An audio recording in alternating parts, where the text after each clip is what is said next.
Well, hello there, ladies and gentlemen. This is Tim Ferriss, and welcome to another episode of The Tim Ferriss Show. This is an in-between episode, which is a very short audio essay intended to give you perhaps some philosophical tidbits, something to chew on, to mull over this weekend or perhaps the week coming up. It will be very short, probably less than 15 minutes, and it is to spread out some of the longer 1.5 to 2 hour episodes that I usually do with other guests. And you can find all episodes of The Tim Ferriss Show at 4hourworkweek.com, spelled out, 4hourworkweek.com/podcast. If you like the show or to support the show, please visit the Tim Ferriss Book Club. That's at 4hourworkweek.com/books, where you can find books that have completely changed my life, hugely impacted my life. I choose roughly one per month, and I think there are 4 or 5 up right now. That's at 4hourworkweek.com/books. Today's essay is about this term, jack of all trades. And it is based on some writing I'd done quite a while back that I've revised and added to. And the title is The Top 5 Reasons to be a Jack of All Trades. The top 5 reasons to be a jack of all trades. And we're going to begin with a quote. And it is as follows. Quote, "A human being should be able to change a diaper, plan an invasion, butcher a hog, con a ship, design a building, write a sonnet, balance accounts, build a wall, set a bone," I'm going to speed up a little bit here, "comfort the dying, take orders, give orders, cooperate, act alone, solve equations, analyze a new problem, pitch manure, program a computer," still working on that one, "cook a tasty meal, fight efficiently, die gallantly. Specialization is for insects." And that is a quote by Robert A. Heinlein, considered the dean of science fiction writing, and the author of a book called Stranger in a Strange Land, one of my favorites. But the point here is that specialization is for insects. But you might say to yourself, the days of Da Vinci are long gone, totally dead. It is no longer possible to be, say, a world-class painter, engineer, scientist, or more. You know, those times are long gone. Nothing was discovered back then.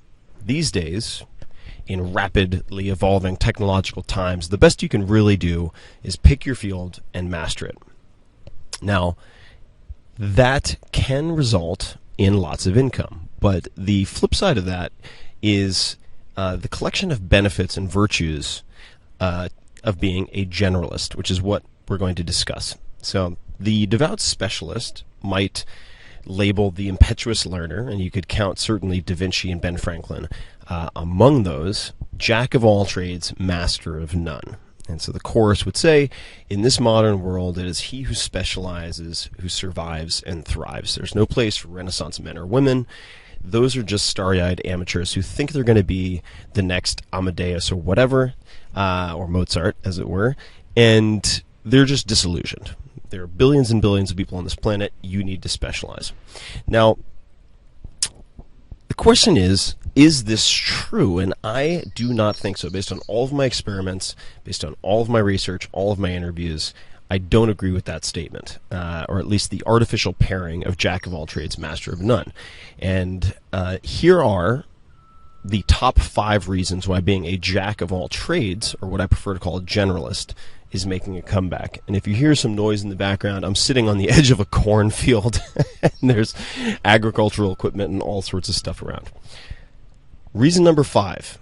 All right, we're going in descending order here.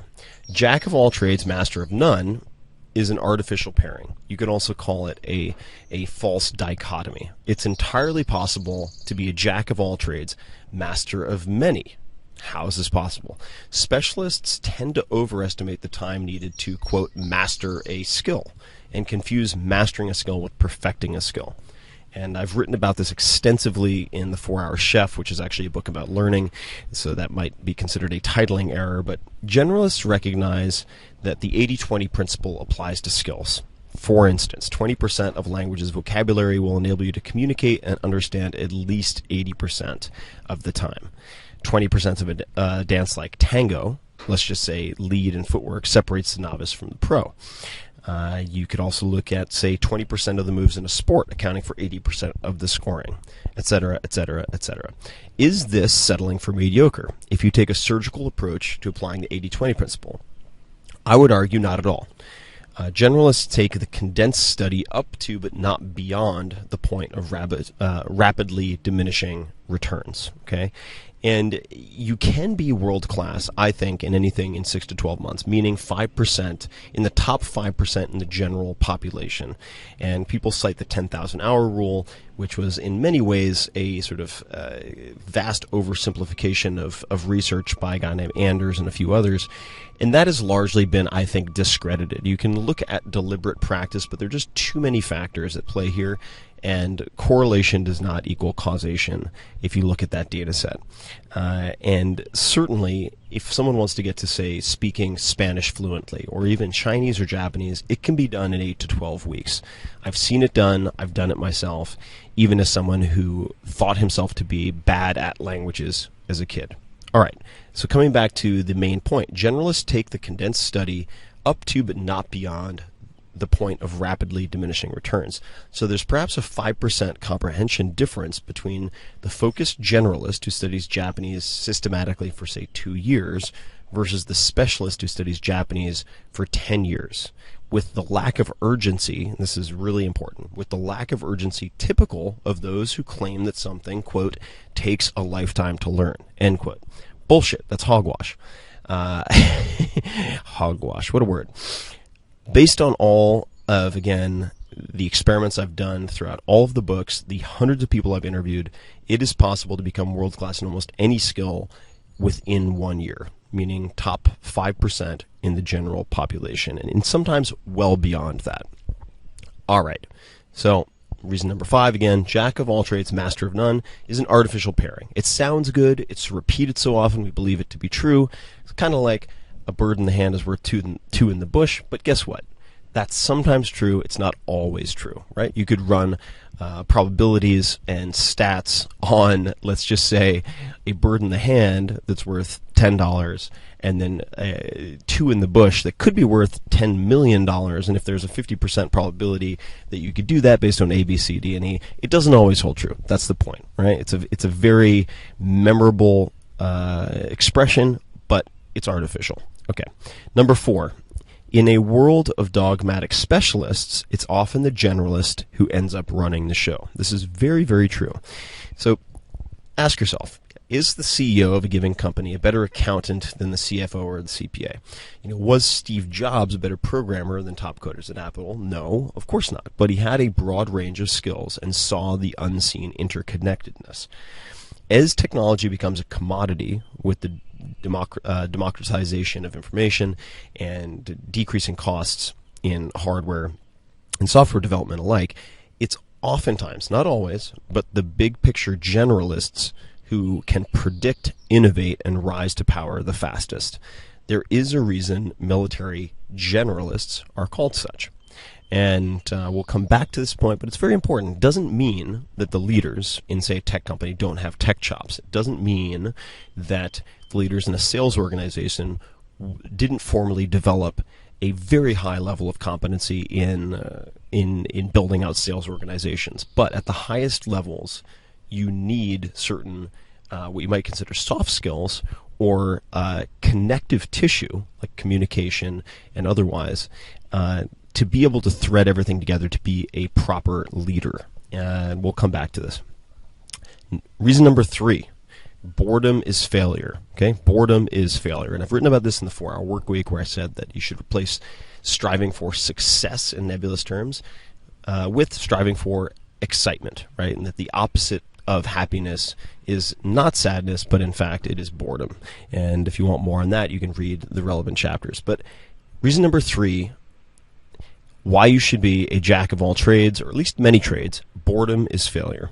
In a first world economy, we have all of the physical necessities covered with even low class income, right? You have shelter, you have food, you have water, etc. Subsequently, Maslow's hierarchy of needs drives us to need more for any measure of comparative success, and again in quotation marks. So we get pushed up Maslow's hierarchy of needs to intellectual pursuits, to these intangibles that aren't as easy to satisfy as just draping a blanket over someone's shoulders. Okay, and In such a case, lack of intellectual stimulation, not superlative material wealth beyond a certain point, is what drives us to depression and emotional bankruptcy. All right? Generalizing and experimenting prevents this, while over-specialization nearly guarantees it. And if you look really closely at some of the best specialists, let's just say programmers, those I know, they have extremely well-developed outside interests. Not always, but the people who have the longest staying power, the people who end up being co-founders of humongous companies, don't have their identity purely vested in one skill set. Okay, so boredom is failure. Number two, coincidentally, programmers and music, really interesting combo. At the higher levels, I see it combined a lot. Anyway, you techies can debate that one or disprove it. Boredom is failure. Reason number two, we're getting close to the top here. Diversity of intellectual playgrounds breeds confidence instead of fear. All right? And at the end of the day, your subjective well-being, your contentedness is going to be very closely related to how much you embrace confidence and exude confidence, experience confidence instead of fear. This diversity of intellectual playgrounds also breeds empathy with the broadest range of human conditions and appreciation of the broadest range of human accomplishments. The alternative is, on the extreme side, the defensive xenophobia and smugness, a lot of smugness, uniquely common to those whose identities are defined by their job title or single skill. And oftentimes these folks are also, at past a certain point, pursuing this incremental gain out of obligation and not enjoyment. And most recently I had an extended debate with an engineer, a very good engineer, about something related to open source. It's a very, very long story. And I'm an advisor to Automatic. I'm very familiar with, say, WordPress as it exists as .org and then .com. But because this gentleman's entire self-worth was wrapped up in one skill set, one perspective from which he could argue, to be a jack of all trades. And we're going to begin with a quote, and it is as follows. Quote, "A human being should be able to change a diaper, plan an invasion, butcher a hog, con a ship, design a building, write a sonnet, balance accounts, build a wall, set a bone," I'm going to speed up a little bit here, "comfort the dying, take order." Today's essay is about this term, jack of all trades. And it is based on some writing I'd done quite a while back that I've revised and added to. And the title is The Top 5 Reasons to be a Jack of All Trades. The top 5 reasons. Like the show or to support the show, please visit the Tim Ferriss Book Club. That's at 4hourworkweek.com/books, where you can find books that have completely changed my life, hugely impacted my life. I choose roughly one per month, and I think there are 4 or 5 up right now. That's at 4hourworkweek.com/books. It will be very short, probably less than 15 minutes, and it is to spread out some of the longer 1.5 to 2 hour episodes that I usually do with other guests. And you can find all episodes of The Tim Ferriss Show at 4hourworkweek.com, spelled out, 4hourworkweek.com/podcast. Well, hello there, ladies and gentlemen. This is Tim Ferriss, and welcome to another episode of The Tim Ferriss Show. This is an in-between episode, which is a very short audio essay intended to give you perhaps some philosophical tidbits, something to chew on, to mull over this weekend, or perhaps the week coming up.